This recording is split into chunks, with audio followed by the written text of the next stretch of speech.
E aí, pessoal, de volta aqui com mais um Innovation Hub Show nessa edição aqui, Bright Talk by Akamai.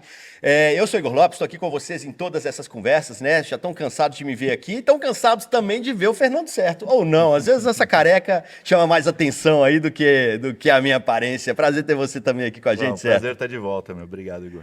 O Certo, ele é Field CTO Latam da Akamai, está aqui com a gente também, né? Sempre tem alguém da Akamai aqui com a gente para poder trazer alguns insights, mostrar um pouquinho aí de como essa infraestrutura está por trás, como que essa infraestrutura que está por trás de tudo que a gente usa hoje na internet é montada, né? E é utilizada para poder entregar serviços para nós. E na conversa de hoje a gente vai falar de futuro, né? A gente vai falar de como que as empresas estão se preparando para o futuro. O que é o futuro, na verdade, na internet, né? A gente tem visto aí tantas novidades, inteligência artificial é a palavra do momento agora, mas o que vem depois? Já tem uma história aí de computação quântica, que a gente vai saber bastante aqui com o Roberto Galo, que é CEO e cientista-chefe da Cryptos. Também prazer ter você conosco. Muito obrigado, uma grande honra estar aqui e compartilhar um pouco de experiências. Não, e tem também uma outra história que é Edge Computing, que a gente vai falar bastante sobre isso também, e que é muito a praia do Christian Labre, que é gerente de infraestrutura e data center da CertSign. Também é um prazer ter você conosco, Christian. É um prazer estar aqui, é uma honra estar conversando com esses time de feras aqui.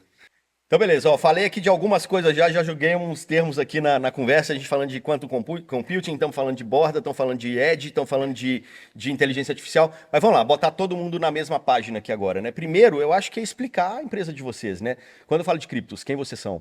Bom, a Cryptos é uma empresa especializada em cibersegurança e também em criptografia, tem 22 anos de mercado e atende grandes clientes no Brasil e fora, né? A gente exporta para cerca de 20 países, é uma deep tech genuinamente brasileira.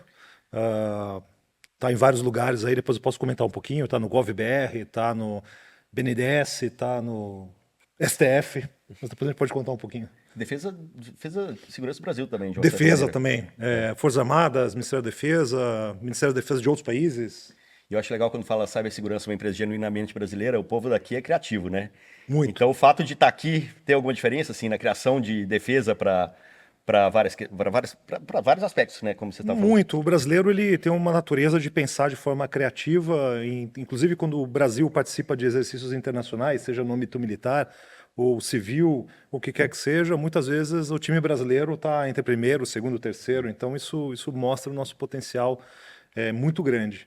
O que talvez tenha muito menos aqui é capacidade de investimento, né? Capital livre para você formar grandes empresas, elas saírem para o mundo. Aí você tem alguns poucos exemplos, a gente é feliz de estar nos poucos exemplos, mas o Brasil pode muito. Boa. E a Cryptos é uma empresa que está por trás ali, né? As pessoas não ouvem muito falar, mas está ali, é fundamental para o funcionamento de várias coisas. Agora, CertSign, imagino que todo mundo que está no mercado B2B aí conhece ou já usou em algum momento. E aí tem aquela coisa que eu acho que é o grande desafio de vocês, né, Christian? Como não gerar fricção? Porque todo mundo quer fazer assinatura digital pela comodidade. Perfeito. Quanto mais cômodo for, melhor. Mas aí entra a questão da segurança. Como que vocês... né? Explica um pouquinho de CertSign primeiro para quem mora na Lua e não conhece, mas também como que vocês pesam esses dois pontos, né? Perfeito. Bom, a CertSign é uma empresa com foco em identificação, né? E aí a gente tem alguns pilares ali que é muito ligado a certificado digital, assinatura digital, né, também, e biometria, né? Então a CertSign ela atua nessas três plataformas para fazer um onboarding digital completo ali dos nossos clientes, né? Então acho que o foco da CertSign hoje é muito voltado para a identificação, tá? E dentro dessa estrutura ali, eu acho que a grande dificuldade é a gente entender ali as necessidades do cliente, né? Lógico, mas também entender que a performance, toda a estrutura que tem por trás da CertSign é super importante para atender da melhor forma o cliente. Perfeito. E a Akamai, como a gente brinca aqui, né, é uma das maiores empresas de tecnologia que muita gente não conhece pelo nome, o que não sabe que existe, mas também é fundamental. Vamos falar os últimos números de Akamai aí. Quantos % de todo o tráfego global passa por alguma solução Akamai? Mais ou menos 30% hoje de todo o tráfego da internet passa pela Akamai. De que maneira? Todas as experiências que você tem online, a grande maioria delas vai passar por servidores da Akamai, né? Porque nossos clientes que estão lidando com essa vida digital, essa vida online que a gente tem, os nossos clientes usam serviços da Akamai para melhorar a performance de delivery de aplicações ou para proteger essas experiências, né? Então é uma coisa que muita gente não sabe, muita gente vê às vezes a URL no browser, né? Entrar com uma URL da Akamai e voltar para... Não é golpe. Pelo e, contrário. e todo mundo fala, nossa, o que é esse Akamai, né? E a gente tem outros domínios que a gente usa bastante em termos de serviço de segurança também, que às vezes confunde um pouco as pessoas, né? Mas a gente vê muito desse tráfego passando pela plataforma da Akamai. O que dá para a gente bastante insights, né, do que é tráfego normal e o que é um ataque, né, uma tentativa de um possível incidente de segurança aí. Boa. Vamos lá, eu estou ansioso para falar de computação quântica, mas antes de chegar lá, vamos aos pouquinhos, assim, né? Edge Computing, eu acho que é um serviço que a Akamai hoje oferece e que tem sido descoberto cada vez mais pelas empresas como um benefício, como algo que traz benefícios para os negócios.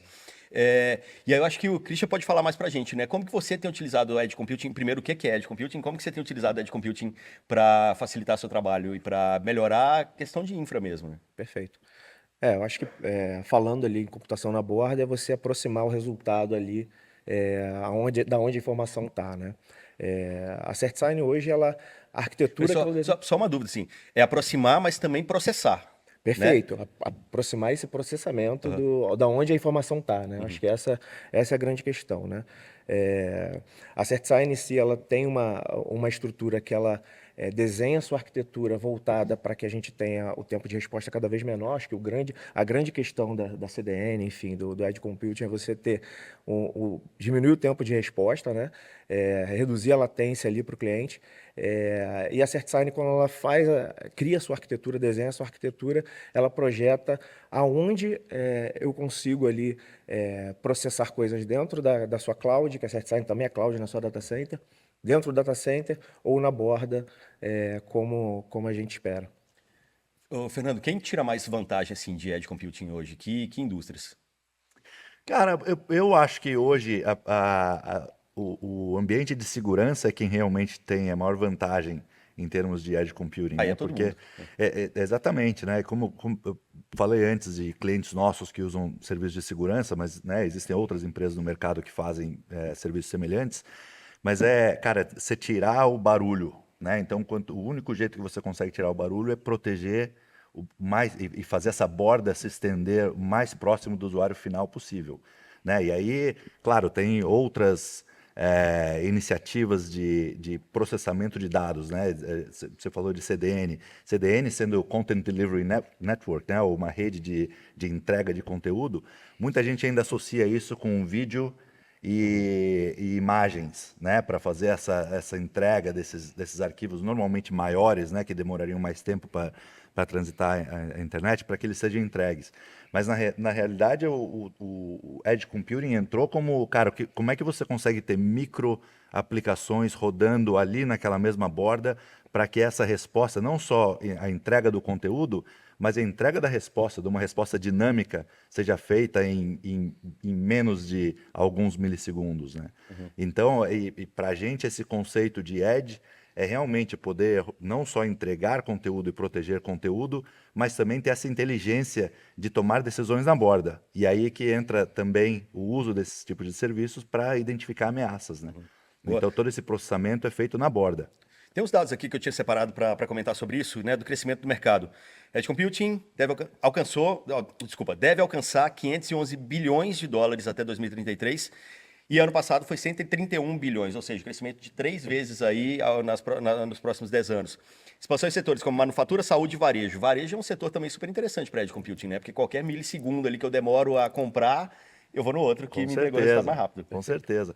E tem outras aplicações também, né? Porque a gente pensa muito em exemplos, a gente fala muito de coisa pública, né? Mas o que a gente está vendo são o uso desses mesmos serviços que são tradicionalmente usados para entrega de conteúdo pela internet, para conteúdo privado, né? Então, hoje, empresas conseguem rodar lógica de melhora do negócio nessa mesma plataforma, né? E como a gente constrói essa plataforma que é mais perto do usuário final, seja lá quem ele for, um cara que é um empregado de uma empresa que está trabalhando num sistema interno, ele também consegue rodar esses mesmos micro aplicações nessa mesma borda, com toda a segurança em volta, que ele não precisa ser exposto, né? Não se cria uma superfície de exposição maior do que a empresa pode pode ter, né? E aí entra outro dado aqui. Em 2025, 75% dos dados corporativos serão gerados e processados fora dos data centers, diretamente na borda, a Forbes. É o que você está fazendo, né, Christian? Você está cada vez entendendo mais o que você pode colocar na borda. É isso. Acho que é um desafio grande, né? Porque acho que um dos pontos aí é a gente entender, principalmente a CertSign falando em confiança, como eu trago segurança, né, para esse processamento na borda, né? Hoje a CertSign tem um ponto muito forte relacionado à normativa, né? Relacionado a certificado digital, assinatura digital. Então, todo desvio que a gente tem dentro do desenho, a gente precisa sempre pensar nos riscos lá na frente relacionado à computação na borda, né? É lógico, é um exercício diário que a gente tem que fazer, é um exercício dos times de arquitetura para entender o que eu posso processar de maneira híbrida dentro dos data centers, dentro da cloud, e o que eu posso processar na borda, né? Eu acho que essa visão ela é orgânica, eu acho que a CertSign está nesse caminho, né? Eu acho que tem um caminho grande ainda pela frente para que a gente possa utilizar de uma maneira mais abrangente aí essas questões relacionadas à computação na borda, mas é um desafio grande a gente conseguir conciliar segurança, né?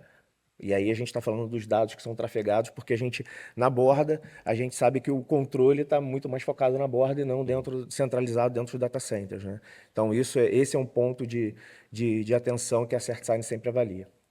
Você quer complementar? Eu quero comentar que muitas vezes você tem disposições regulatórias, né? Então, quando você está no mercado de certificação digital, o teu equipamento que emite o certificado, onde está o seu processamento, por exemplo, para fazer assinatura em benefício on behalf of, né? Do cliente, ele precisa estar num ambiente com determinadas características de segurança que estão normalmente alguns graus acima do que você precisa para um data center de nuvem normal, né? Então, estou falando assim do data center do grande provedor de nuvem, ele tem certos controles de segurança, muito bons, claro, mas o de certificação digital está uns graus acima ainda. Além do PCI, além do ISO 27000, é o nível certificação digital. Então, a questão de onde você mobiliza as coisas, você tem que olhar o regulatório e você tem que olhar os... E aí, desculpa aqui, né? A gente sempre tem um jogo entre o hype, entre a tendência e entre o fundamento da computação. O fundamento da computação não tem como desviar dele, né? Mas para mim o mais curioso é assim, você está no CertSign ali, você está avançar, é tão simples para você, você não para para pensar, e às vezes nem sabe o que está por trás. Para que esse avançar valha, né? Tem muita coisa. Então, por exemplo, as chaves da autoridade certificadora CertSign e os usuários não estão num servidor x86, eles estão numa classe de equipamento que é chamado HSM, que é um equipamento que ele é construído inteiro para fazer criptografia, quântica ou pós-quântica, quer dizer, pós-quântica ou tradicional, mas ele é um equipamento bastante especial. E por um acaso, assim, meio por sorte, a CertSign inclusive usa equipamentos nossos ali de infraestrutura. Então, a avaliação passa também por isso. Não existe uma resposta para tudo. O que a gente sabe, claro, é que o Edge faz muito sentido para uma quantidade gigantesca de aplicações, onde o tempo de resposta é muito importante, onde o nível de segurança profissional e de alguém que vê transversalmente as coisas como a Akamai pode entregar, mas também, eventualmente, não entrega tudo. Você tem vários casos de uso, inclusive, não vamos esquecer aqui, que eles são offline por natureza, onde você não tem conectividade, ou até regulatório impede que você faça isso em nenhum lugar além do seu próprio data center ou dispositivo final, né? Boa. Fernando, mais alguma coisa de Edge que você gostaria de puxar do pessoal? Não, cara, eu tenho achado interessante a adoção de termos, né? Que você começa a ver muito mais quase que mainstream, né? De aplicações que estão sendo desenvolvidas usando coisas como serverless, né? E isso, se você pensar aonde isso está sendo entregue, isso é um conceito de edge, certo? E aí, eu falei com vocês antes da gente começar a gravação, né? Que eu acho interessantíssimo que quando a gente fala de edge, tem muita gente que ainda pensa na migração para a nuvem, como peguei os meus servidores do meu data center, joguei lá dentro de uma nuvem e beleza, fiz a migração. Agora, para fazer essa mesma migração para Edge, eu tenho que pegar esses mesmos servidores e jogar dentro de um servidorzinho menor que roda ali, que é mais rápido para responder, né? E não é isso, né? É realmente transformar como você entrega aplicações, né? Como você cria aplicações para começo de conversa e depois como você entrega, né? Então, eu tenho achado interessante, finalmente, o termo de Edge Computing começar a ser usado do jeito certo, né? Que a gente está vendo para casos de uso com internet das coisas, né? Com IoT, de cálculos rápidos. A gente vê bastante prefeituras agora no Brasil começando a entrar no mundo de smart cities, por exemplo, né? Que cara, o cara tem que calcular onde tem obra para conseguir colocar desvio automático de ruas e ônibus não pode atrasar, né? Ou não atrasar tanto, né? Então a gente está começando a ver esses usos de edge computing para realmente ter essas respostas rápidas, né? Isso não tem nada a ver com entrega de conteúdo mais, né? Perfeito. Cara, você tá me vindo uma coisa na cabeça, não sei se é uma pergunta muito burra, mas assim, quando você pega agora os AI PCs. Outro dia eu fui numa empresa que fabrica AI PCs, eles começaram a falar, porque o AI PC é o futuro, não sei o que, mas não conseguiram entregar um caso prático. Se eu associo AI PC com Edge, o que pode acontecer? O que muda na vida das pessoas ou das empresas? Cara, eu acho que o AI PC, pelo menos o que eu vejo hoje, é a habilidade de rodar micro aplicações de AI, né? Sim, mas aí eu tô, de uma certa maneira, no Edge também, mas o Edge particular, digamos assim. Né, Então, mas ajuda, se eu junto isso com a computação de ó, borda, se eu somo isso de alguma maneira, ou não tem nada a ver? não, isso normalmente é para o usuário final, né? Uhum. Não é, eu nunca vi um caso de uso para que seja realmente usado numa empresa, né? Aham.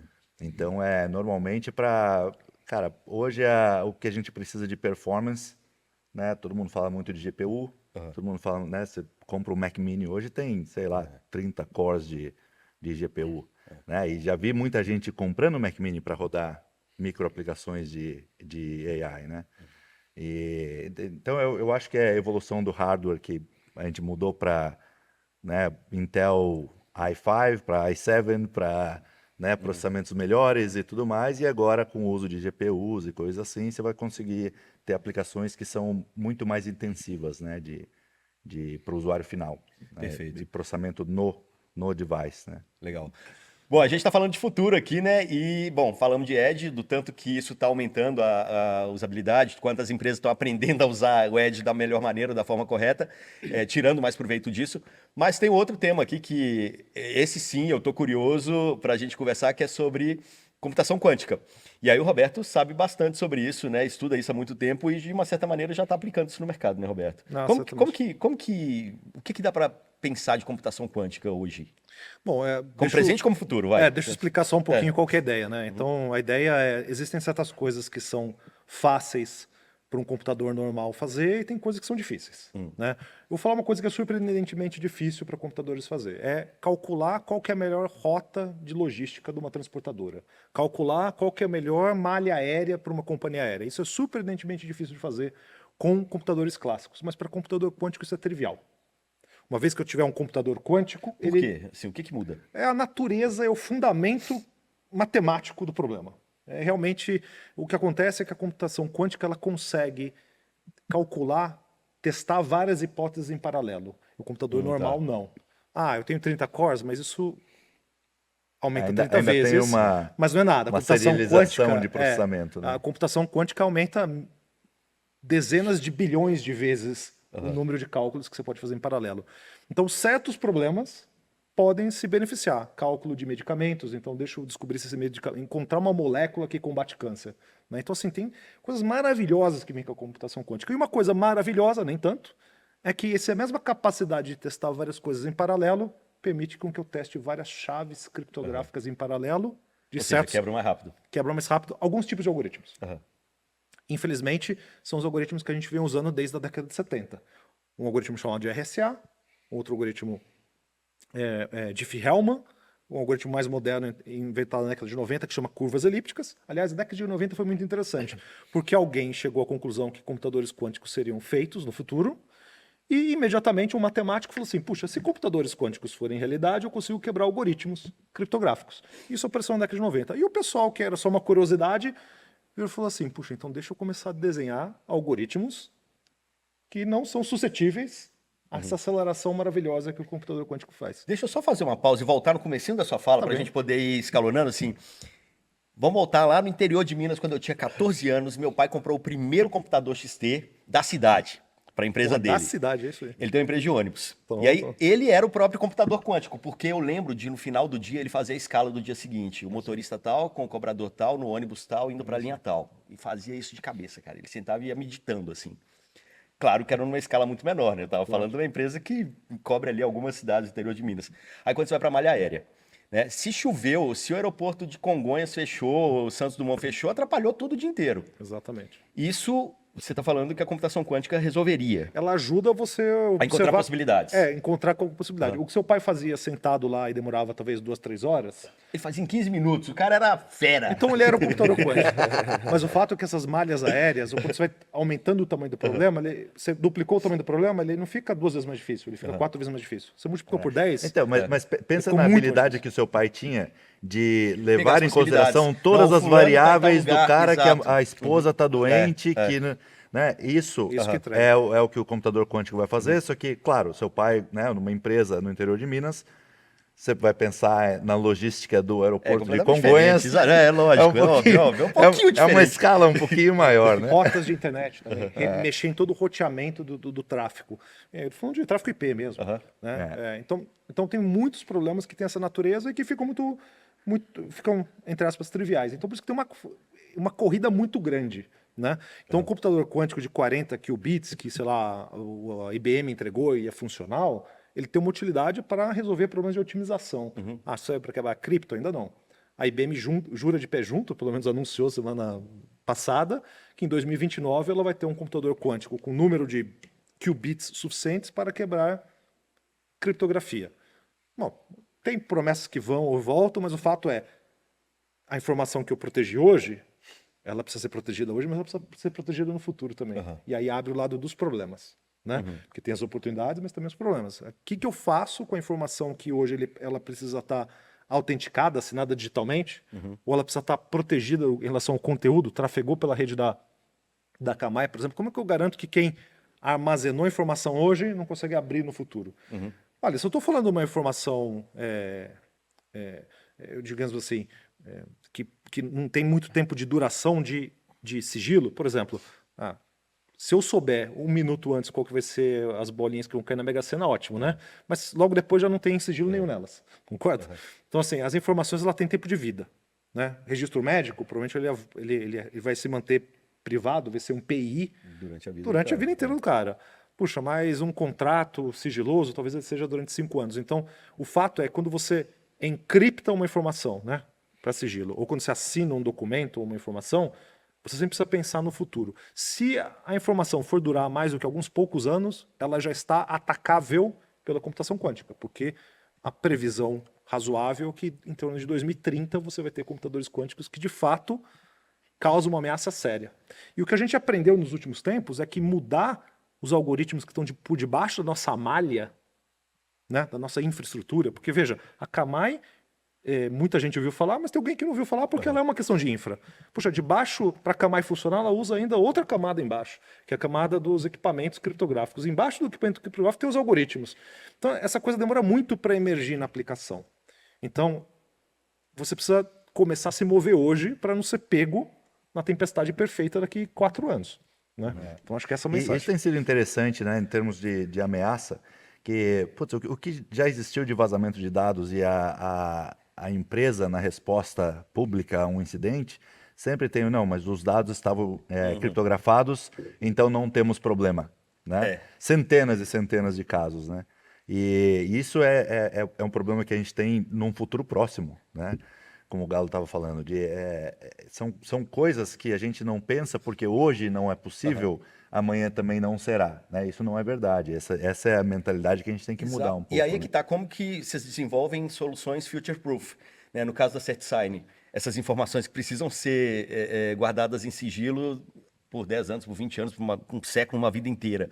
Como que você garante hoje, né, que isso pode acontecer? E da mesma forma a Akamai, como é que você cria uma infraestrutura que vai suportar esse tipo de coisa? Né? Porque tem bilhões investidos ali em infra, hardware, né, e que de repente pode vir alguma coisa que está fora daquele padrão, não sei. Né? Como que se faz esse estudo? Como que se olha para o futuro nesse sentido? A CertSign, eu acho que ela é diretamente interessada nesse tema, né, relacionado à computação quântica. Eu acho que tudo relacionado ali à certificação digital, ela ela acaba tendo ali algum tipo de fragilidade relacionada à computação quântica. A CertSign acompanha isso de perto, né? Eu acho que, junto com os parceiros como a Cryptos, por exemplo, né? A gente tem sempre ali um bate-papo, a gente sempre está junto conversando e entendendo o que é necessário aí para os próximos passos, né? Mas eu acho que o principal ponto é a gente acompanhar de perto e tomar as ações para o pós-quântico, né? Acho que esse é o principal ponto. E o mercado, de alguma maneira, vai trabalhar junto, né? Assim, tem gente que tem medo do Q-Day, né? De vai acontecer alguma coisa catastrófica e tal. Mas o mercado vai evoluindo também com o tempo, né, Então, Fernando? isso é o medo, né? É uma coisa que gera um puta desconforto, né? Desculpa a linguagem. O medo é uma coisa que gera muito desconforto em muita gente, né? E a falta de entendimento de onde o risco está é que causa esse medo, né? Então, se você perguntar para um gestor de uma empresa grande aí, onde está o risco em termos de criptografia no ambiente deles? Ninguém sabe, né? Porque muitos dos softwares que são usados e tem criptografia como parte do core desse software é bibliotecas de terceiros, é bibliotecas open source, então esse conhecimento de saber que algoritmo, que chave, né, qual o tamanho da chave e entender isso como risco na empresa para que num futuro, se eu perder esses dados, primeiro o que está lá, como é criptografado, né, e dentro dessa informação, como é que eu posso expor alguns dos meus clientes, meus empregados, cidadãos, o que for, né? E Eu queria comentar que a questão a gente chama isso de catálogo criptográfico, né? Esse catálogo de criptográfico é uma coisa que toda organização que tem infraestrutura de TI com dado de usuário deveria começar a fazer. É uma atividade do grupo de TI, às vezes tem que falar com o fornecedor, etc e tal, mas é você fazer um mapa de risco. Então, se sua organização é de média para grande, você já vai ter algum processo ISO 27000, 9000, ou o que quer que seja, e que tem um mapeamento de risco. Você precisa colocar isso no mapeamento de risco e começar a fazer escolhas inteligentes. Vou escolher o meu parceiro de CDN.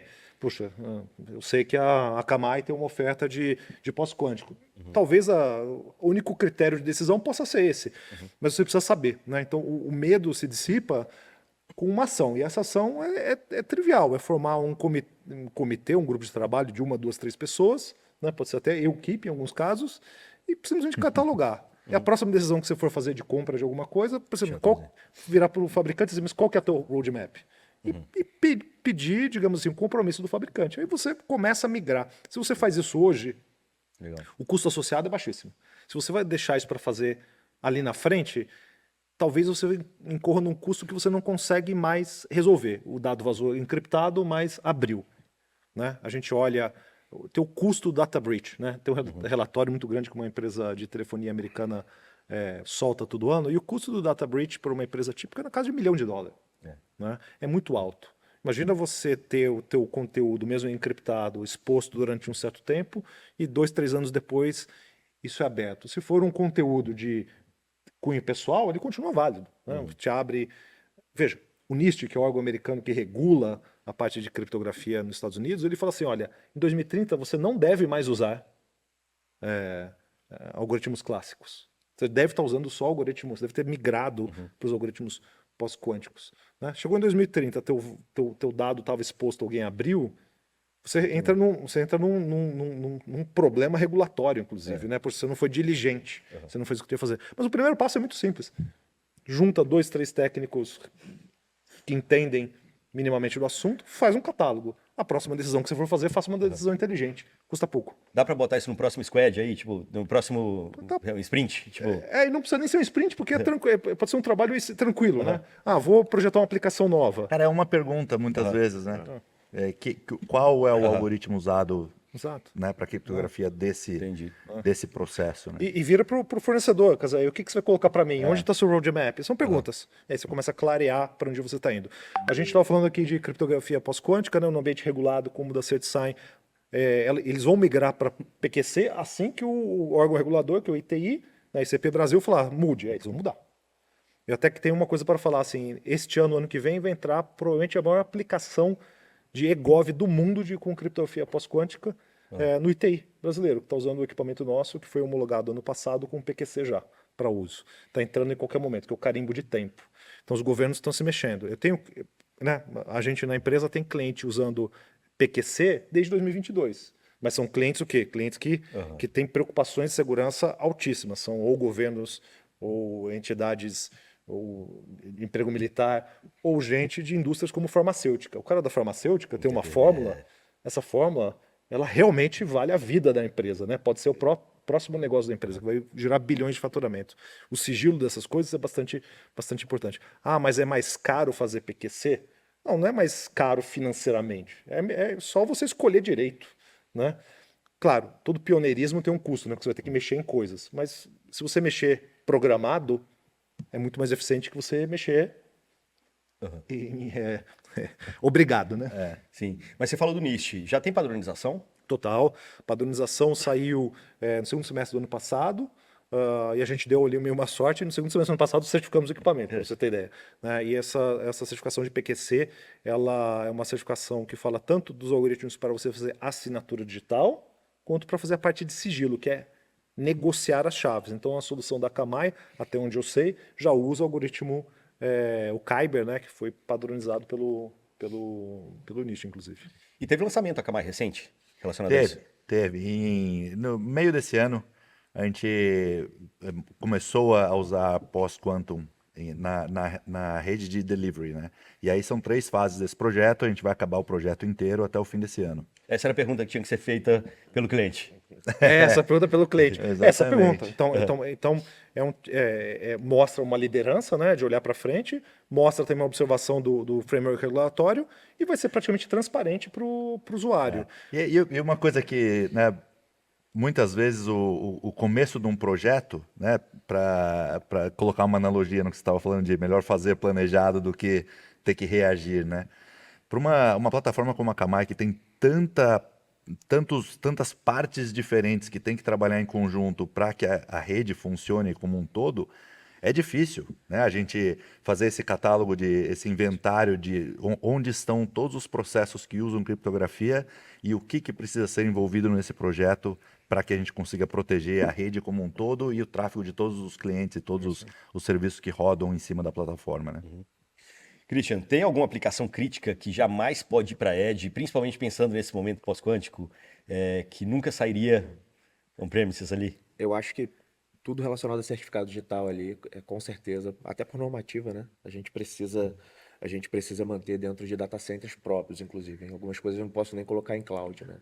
Então, acho que todo o ciclo de vida de certificado digital, gestão de uma autoridade certificadora, isso não tem como ir para a Edge, né? É lógico, né?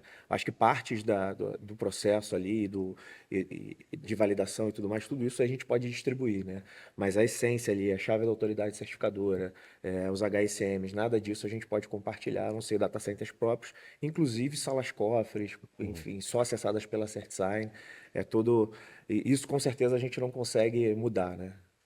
Para quem nunca viu uma sala cofre de autoridade certificadora, é que nem de filme mesmo. Você abre uma porta, cada um com uma mão do lado, aí abre. Aí depois tem o identificador de íris, aí abre. Aí tem o cartão, né? Normalmente tem 3, 4 camadas, é um troço assim, lá... Autenticação Missão multifator de impossível. verdade, né? tipo missão impossível mesmo, assim. É um troço interessantíssimo.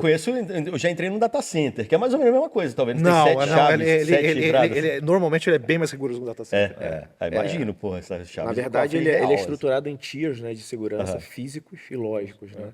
Então, assim, você pode chegar até o 7º nível ali, falando de uma autoridade certificadora, que é a parte mais crítica, sem contar que você tem data center online e data center offline, né? Então, tem coisas que você não pode nem ter conexão com a rede ali para você poder fazer a gestão desses ativos, né? Desculpa, não, mas tem uma coisa que para a gente, como fabricante, sempre pega, por exemplo, o equipamento, né, o equipamento criptográfico que vai dentro da sala cofre, ele jamais pode sair.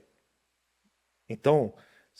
Não pode sair e ser reutilizado. Não, ele não né? pode sair. Do lugar. A destruição tem que Ele ser tem que dentro. ser dentro da sala cofre, se for ter destruição.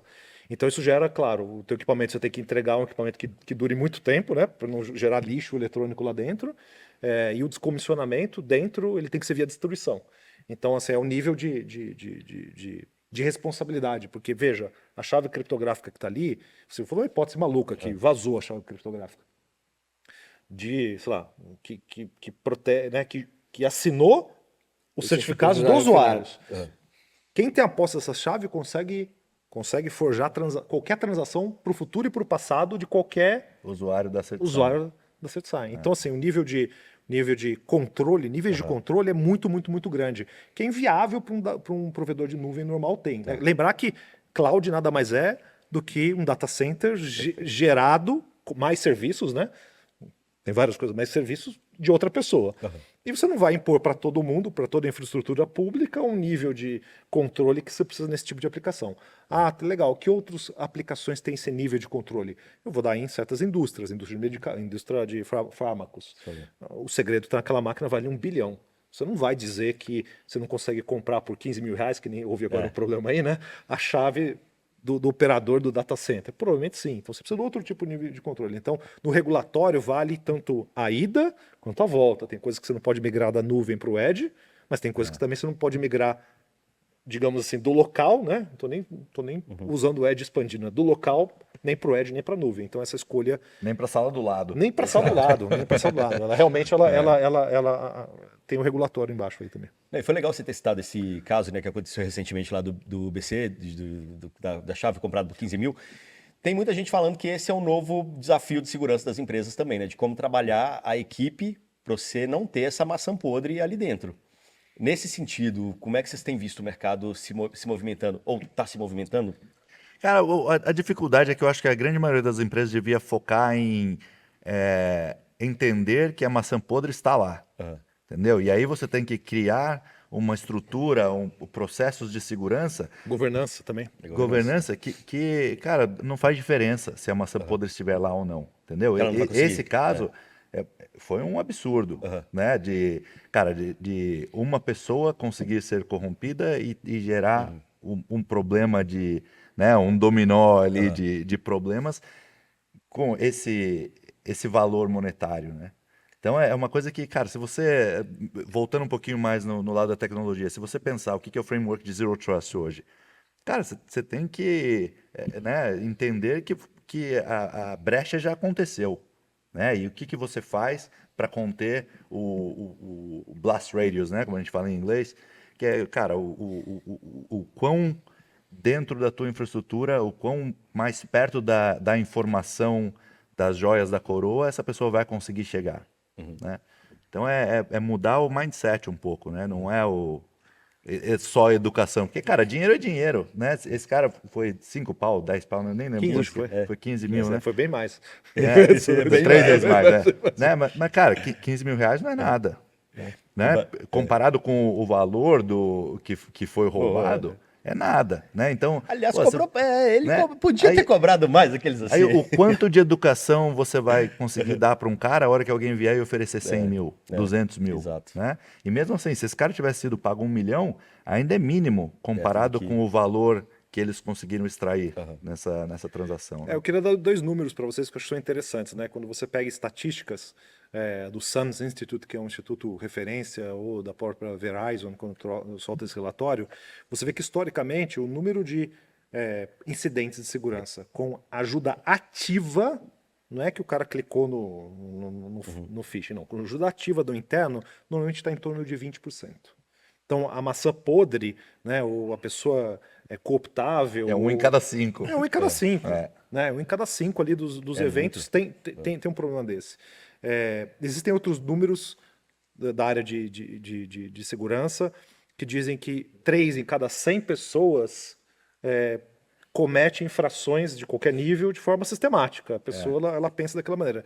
Então, o framework de Zero Trust significa, ok, ninguém deve ser confiado individualmente para alguma coisa que seja muito valorosa. Nenhum sistema deve ser projetado de tal forma que o administrador consiga ter acesso ao dado. E isso aí vale muito dentro da certificação digital. Para vocês terem ideia, né, esse equipamento que é o HSM, que tem a chave ali dentro, você não consegue ativar ele se você não tiver um quórum de pessoas ali se apresentando para ele para ativar a chave, senão simplesmente ela não é disponibilizável. Né? Então isso, claro, isso tem um custo operacional, tem um custo de procedimento. Então você tem que... Análise de risco é que decide o que você faz. Perfeito. Né? Senão você pode gerar muito custo para uma coisa que não precisa. Christian, você ia comentar ali. Eu acho que nesse ponto, até nesse caso, quando a gente pensa na CertSign, sala cofre, a gente tem um processo de segregação de função, como ele falou, que é muito forte, né? Ou seja, tudo é feito para que ninguém consiga fazer nada sozinho, né? Então, a divisão ali, M de N para as chaves, para que cada um tenha seu token para poder fazer a ativação da SEI, por aí vai. Então, a CertSign, ela tenta trazer isso, não só para a certificação digital, mas para todos os seus produtos, né? Mesmo que eu não estou numa sala cofre, estou na nuvem, né? A CertSign também tem plataformas que estão hospedadas em cloud. A ideia de você trazer essa governança, eu acho que faz todo sentido para as empresas. Eu acho que tem uma correlação legal entre o mundo da segurança e o mundo da aviação, né? Aconteceu uma vez, todo mundo também vira frenemy nesse caso, né? Tipo, vira amiguinho para poder entender como melhorar processos, né? Eu acredito que com computação quântica agora, muito disso vai acontecer, né? Acho que vai ser novidade para tanta gente que muitos aprendizados vão acontecer vendo a coisa acontecer no vizinho. Então, volta naquele ponto, Mas quem se precaver antes tem a Isso é porta um pouquinho mais interessante, né? forte Que do que eu outro. acho que no mundo de aviação e no mundo de segurança, né, de cibernética, eu acho que são os únicos dois mundos que eu conheço que isso existe. Né? Você pega os maiores competidores aí no mercado específico, os CISOs se falam, né? Tem uma troca de informação, tem cara, o que pode acontecer com você, eu jamais gostaria que acontecesse comigo, né? Então não é só estou te dando o benefício do que aconteceu comigo, é a expectativa dessa troca, né? Eu acho que o que é limitado ainda hoje em dia, eu preciso ser muito franco, é que, por exemplo, se uma aeronave caiu, né, a companhia aérea pode ou não ser penalizada, mas o fabricante é. Isso não acontece na área de tecnologia. A área de tecnologia é a única área maluca onde você pode vender um software e na licença do software está falando assim, olha, esse software Pode não ser pode não servir 100%. para nada, nem para o fim para o qual ele foi projetado. Isso não deveria ser possível. Deveria ter uma responsabilidade objetiva um pouco maior em torno de quem entrega uma peça de software que vai ter informação não só de quem opera. Alguns países começaram a se mover. Então, você pega a Alemanha, ela aprovou uma lei alguns anos atrás, 3, 4 anos atrás, que ela fala assim, olha, você tem um dispositivo IoT, o responsável por se houver um vazamento de dados ou qualquer problema de safety em relação ao dispositivo IoT, sabe de quem que é? É do varejista. Olha que coisa genial. Porque o varejista, quando ele vai comprar do fornecedor, ele fala assim, me garante. Porque ele tem poder negocial sobre o cara que está atrás. Então você precisa de soluções criativas para conseguir Então garantir o cara isso. não compra mais só o mais barato. Não compra. Ele tem que comprar um dispositivo que não vire abandonado, que seja mantido. E aí vai, se ele consegue, ele tem um poder negocial sobre a cadeia logística para trás. Isso precisava acontecer, na minha concepção, precisava acontecer por software, porque na aviação, o que fez você sair de uma situação trágica para uma situação do meio de transporte mais seguro do mundo é que a cadeia inteira foi responsabilizada. E em software não tem isso ainda. Você tem até o cara que opera a solução, né? Então, se alguém está operando um conjunto de serviços ali e tem dado PI de usuário e vaza, ok, o operador é. Mas o cara que proveu a tecnologia, não. Isso me soa estranho ainda. Verdade. Pessoal, estamos caminhando para o final aqui da conversa. Tem mais algum ponto que vocês gostariam de levantar? Eu tenho vários, Vai mas lá, põe aí, vai lá, vai lá. deixar Vontade. nossos convidados falarem antes. Não, acho que falando um pouco acho que computação quântica, enfim, eu acho que a grande questão é a gente buscar o conhecimento e tomar as medidas ali, fazer análise de risco, tomar as ações necessárias dentro do tempo certo, né? Em tecnologia, a gente sempre olha as coisas e de repente já aconteceu, né? Eu acho que, como a grande pergunta inicial é o futuro está onde, né? O Edge já é uma realidade, né? Já há muito tempo. Computação quântica está batendo na porta aí, 2030, mas a gente tem que começar a se preparar agora, né? Então, vazamentos de dados agora vão ser mantidos e lá na frente vão ser abertos quando a computação quântica estiver disponível. Então, eu acho que a grande missão nossa como gestores de infraestrutura, enfim, que que as empresas estão relacionadas diretamente à segurança, infraestrutura de chaves públicas, que eu acho que é totalmente afetada, né? As chaves assimétricas hoje, eu acho que com a computação quântica, eu acho que vão ser os primeiros pontos a serem afetados ali, assim que surgir a computação quântica efetivamente, né? Então, assim, eu acho que o estudo é super importante, você fazer análise constante do que está acontecendo pela frente, porque é de uma hora para outra que as coisas ocorrem, né? Então, a gente está falando de inteligência artificial, como a inteligência artificial vai ser potencializada com computação quântica e por aí vai. Então, acho que esse é o ponto de atenção aí principal. Eu queria só comentar uma coisa aqui, eu não posso deixar de falar de IA, porque aí todo mundo está falando de IA, mas deixa eu falar assim, bem focado Eba! na área de segurança, né? Assim, a grande realidade, a grande questão da IA, independente dela ser mais capaz ou menos capaz, ela é um game changer na área de segurança, por quê? Porque ela muda a escala de tempo como as coisas acontecem, né? Então, a gente é um operador, a gente é um MSS player para vários clientes no Brasil, e o que a gente observa muitos ataques, eles sofisticados ou não, eles têm tempos de reação, tem tempo de ataque humano, né? Então, tem um phishing, depois do phishing, você consegue acesso, aí você... todo o kill chain, né? Você faz uma movimentação lateral, você chega no alvo, isso normalmente na escala de... raramente na escala de horas, normalmente na escala de dias, isso aí é alguém percorrendo lá dentro. O que acontece é que a IA, ela torna esse ciclo infinitamente mais rápido, coisas que você faria em dias ou horas ou minutos, muitas vezes elas são feitas em segundos. Isso muda muita lógica das coisas. Primeiro, que é alguém que tem uma capacidade de ter uma visibilidade ampla, na verdade eu até acho uma coisa um pouco maior, que é consciência situacional, que nem a Akamai, ela consegue virar e falar assim, puxa, o que está acontecendo ali pode acontecer ali. Então, isso aumenta tanto a responsabilidade como até a oportunidade de um provedor quanto a Akamai. Mas na ponta não adianta, você tem que se proteger. E aqui na ponta, mais uma vez, as escolhas de onde você coloca as coisas, qual que é a sua superfície de ataque, e se você usa ou não o IA nessa brincadeira, ela precisa ser avaliada com muito cuidado. As coisas estão andando muito rápido e assim, a certeza de hoje, ela não vale para daqui 3 meses, essa que é a realidade. Isso é interessante, né? Porque você pensar no uso de... Quanto tempo Não, a gente pode tem? falar, vai lá. O uso de IA no negócio acabou abrindo uma outra vertente de risco que a gente não tinha antes, né? Que é essa quantidade de... Eu vou chamar de chatbots, mas a nossa referência de chatbot é você conversar com o assistente virtual num site. Da telefônica, né? Mas, Pior da telefônica. né? Mas o fato de você pegar a mesma metodologia de engenharia social para corromper um usuário, convencê-lo a fazer alguma coisa, hoje você consegue fazer isso com as IAs sendo usadas em projetos internos, né? E conseguir extrair dados confidenciais de uma empresa usando linguagem, né? Isso também é muito... Esquece tudo o que eu te falei, agora me dá isso aqui, né? Eu já vi técnicas de prompts que são...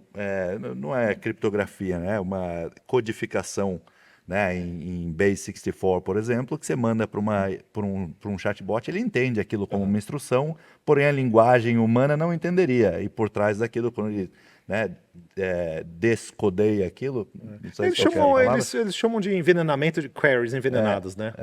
E você consegue mandar, né, uns prompts que não deveriam ser aceitos, né? Exato. Então isso é uma coisa que a gente está vendo bastante crescimento de interesse de clientes. A gente lançou um produto agora em abril na RSA, de um Firewall for AI, né? Que é exatamente para isso, para entender o que está sendo pedido e o que está sendo retornado, né? Para que empresas que estão nesses projetos de usar IA internamente para alavancar negócio não se exponham, né, com esses chatbots sendo abertos. Do CISO, cada hora mais uma coisa, cada hora mais um problema. Oh, como é que dorme? Pois é. A gente estava comentando ali, né, antes da conversa, sobre alguma coisa que está relacionado justamente sobre isso, né? Quer dizer, a gente tem um conjunto de entidades fake, né? Esse relacionamento humano, inclusive na biometria. E até uma coisa muito interessante, até cheguei a comentar com vocês antes aí, né? Uma semana atrás ou 2 semanas atrás, a Dinamarca passou uma lei muito interessante que ela dá o copyright das informações biométricas para o cidadão, né? Então o cidadão ele pode ir atrás, ele pode processar, ele pode ir atrás legalmente de alguém que faça, que faça a personificação, um deepfake, coisa que não é possível no nosso framework hoje, né? Você vai atrás de alguém de repente, por uma questão de falsidade ideológica, Defamação, defumação, coisa que é assim. muito mais complicado. O copyright não, o copyright é direto. Então Mas- é um tipo de novidade Eu interessante. acho que super legal, mas aí a gente está falando de uma questão de deepfake, talvez para aplicar um golpe. Mas e quando eu passo a ser a minha senha e eu estou entregando toda a minha biometria para uma empresa X, né, que, enfim, tem acesso àquelas informações todas? Parece, né? Mas na realidade a empresa ela não precisa armazenar sua imagem para fazer sua biometria, né? Ela tem uma espécie de representação do teu rosto ou representação da sua digital que ele não consegue reconstruir sua digital. Mas se aquilo vaza. É só uma checagem. Não, ele só consegue usar para checar. Tá. E ele não consegue necessariamente usar para Reproduzir, para a gerar sua- uma nova autenticação. Né, o seu Né? rosto. Então, Tá, assim, perfeito. muita parte dos projetos que você tem de desenvolvimento desses algoritmos é como é que eu aprendo como funciona sem reproduzir, né? E, de fato, você tem razão, é um desafio. No começo, atrás, não, era o cara crachá que você tem, que o cara bate ali a sua foto. Felizmente, hoje você não precisa mais da foto. Você precisa só de alguma informação, você não consegue refazer sua foto, mas você consegue saber que é você. Né? Então tem essa pequena distinção. Perfeito. Mais algum ponto?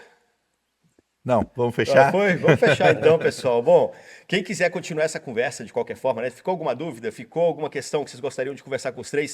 Estamos deixando o link do LinkedIn aqui, dos três aqui, para vocês entrarem em contato, mais das empresas também, né? Da Crypto, CertSign, da Akamai, porque facilita todo esse contato. E agradeço demais aqui a presença do Roberto Galo, que é CEO, cientista-chefe da Cryptos, do Christian Labre, que é gerente de infraestrutura e data center da CertSign, Fernando Certo, Field CTO, Latam da Akamai. Prazerzão ter vocês aqui. Muito obrigado, pessoal. Semana que vem a gente volta com mais um Bright Talk da Akamai aqui dentro do Innovation Hub Show. Valeu!